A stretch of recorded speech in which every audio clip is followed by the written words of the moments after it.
and welcome to our live recovery talk. Today, I want to focus on a topic that usually don't talk about, and it's how to fail better. And now, maybe some of you are out there, what the heck is failing better? So, throughout my recovery, I've learned that failing is a part of the process. What do I mean by failing? Well, it means that you're going to get stuff wrong. You're not going to do everything right. You're going to make mistakes. You're going to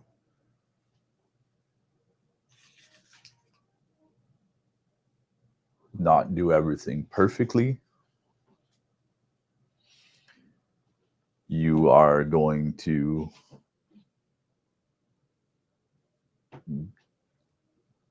learn as you go throughout recovery. And all of these things are okay. You don't have to get it right. You don't have to be perfect. You can make mistakes. It's okay to make mistakes. We come to recovery to learn about us, to learn about how our addiction works, how our disease works, how this works. Because in the end, this is our enemy, our thoughts, our ideas. And why that is because we've had so much practice and so much time built up doing our own thing and doing it wrong and leading to substance use, leading to criminality, leading back to jail, leading to destroying relationships, leading to the problems in life. And if you can relate to what I'm saying or relate to what you're hearing, please like, subscribe to the page that you're seeing this on. The links are connected to the description in my video. So please like and subscribe my channel, because I like to provide a perspective that doesn't always get seen all of the time. And all I want to do is bring that perspective to everybody else out there and recognize that when you're working at recovery or in a journey of recovery or in a 12-step program, you're going to make mistakes. You're not always going to get it right. There's going to be problems. You're not always going to have those blissful moments in life. And in recovery, there's going to be those downtimes where you get stuck or something difficult happens, and we have to learn to overcome our own thoughts and ideas. And, you know,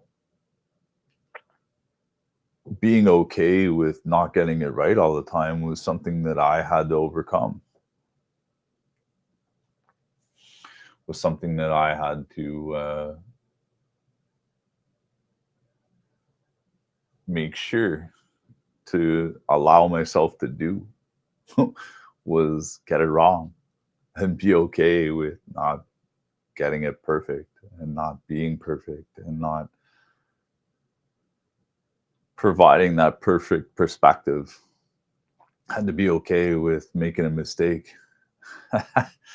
and learning to fail. And that's what I mean by learning to fail and failing better. And coming back to the recovery tasks that I fail at regularly and that I want to improve on regularly, and in order to fail better. And I think that's the reality of recovery today, is knowing that you can, hi Prince, come and fail better. That you don't have to get it perfect. That you don't have to be um, someone who doesn't make mistakes. We come into recovery full of mistakes, full of flaws, full of all the baggage that we bring into recovery with us.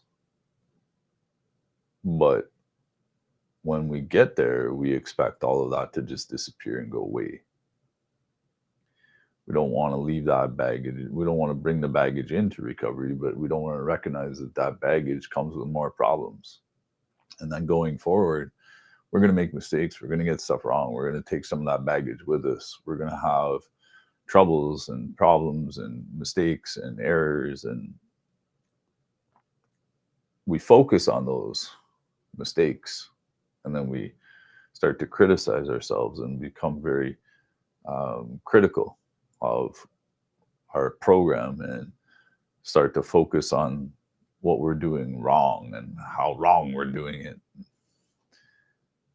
That just spins us into a downward cycle and gets us focused on possibly relapse or negative thinking, which can lead to relapse, and our way out of recovery.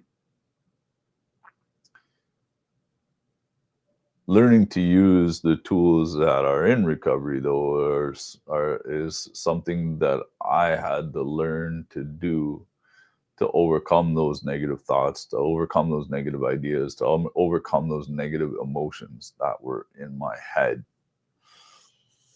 and in my thought process, because it really was my thought process that really needed to change. And it was also how I dealt with the emotions that came with those thoughts and ideas that I had to change in me also. Changing the emotions and changing the thoughts that come with the emotions was practice. And failing better. And that's what I mean about failing and failing better, is that don't have some unrealistic expectations tied to how you should behave or how you should react or how you should do a certain thing when it comes to healing, or it comes to recovery, or it comes to emotions. Because those expectations tend to be unrealistic and tend to be something that we just can't complete, we just can't do. But I know that if we stick to the process, if we stick to the habit of continuing to try and work through it and fail better, that there is success, and there can be long-term recovery, and there can be long-term healing. It's just relearning a new process. It's relearning what we need to do, what we should do, what we can do. Um, Getting to be a part of a community, getting to be part of a group of people that participate in recovery, that are actively working a 12-step program, and finding the people that you're able to talk to about how you improve and how you fail better. And they can show you sometimes, the people that have been in recovery for long periods of time can show you the tips and the tricks and the tools. And that's why we're here today. That's why we're on this video right now, is to talk about the tools and talk about the tips and talk about the tricks and to talk about a community and talk about Firebrand recovery community, and that link is in the description of this video also, where people that struggle with addiction or struggle with the process of overcoming those negative thoughts, habits, and things like that can join into a community, can join in and talk to people that are battling the same struggle, that are going to be a part of how to move forward together, not doing it on your own. Because we like to think that we can do this all by ourselves. I learned, at least that was my problem anyways. I came into this alone. I'm going out of it alone. I'm not here to make friends. I'm going to do this all by myself. But that was also a foolish thought and a foolish idea, because that didn't work either. I needed people to help me through, to give me the tips, to give me the tools, to give me the tricks, to show me how to use them, to show me how to move forward, to show me how to build my recovery toolbox. Excuse me. But I can tell you that after a lot of practice, still to today, right now, in this video, that I can fail. And I can fail better. And that today, I can find myself needing to improve somewhere, some way, somehow in my own recovery program, so that I can help you fail better at yours. So I hope that that's something that you can relate to. I appreciate it. Drop a comment, subscribe to the channel. Keep coming back for today. Keep coming back for the recovery talks. Keep coming back for the real reality of what a program for me looks like, so that you can come along with me on my journey and I can go along with you and I can help you. So thanks for tuning in.